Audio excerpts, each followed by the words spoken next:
Александр Твардовский. Рассказ танкиста. Был трудный бой, все нынче как спросонку. Я только не могу себе простить. Из тысяч лиц узнал бы я мальчонку, а как зовут, забыл его спросить.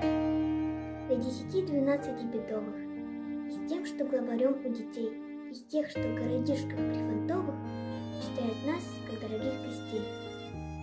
Шел бой за улицу, огонь врага был страшен. Прорывались к площади вперед, а он гвоздит, не выглянуть из башен. И черт его поймет, откуда бьет. Тут угадай-ка, за каким домишком он припастился. Столько всяких дыр, и вдруг к машине подбежал парнишка. Товарищ командир, я знаю, где их пушка. Я разведал и подсказал. Они вон там, в саду. Да где же, где? Отдайте я с вами на танке поеду.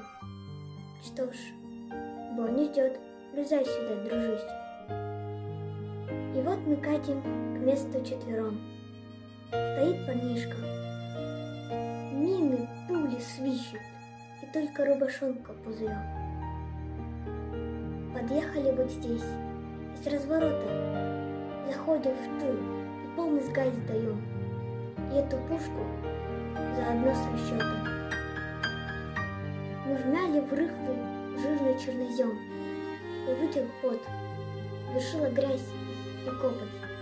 От дома к дому шел большой башар. И помню, я сказал спасибо, хлоп, и руку, как товарищу, пожал. Но трудный бой, все нынче как спросонку, и только не могу себя простить.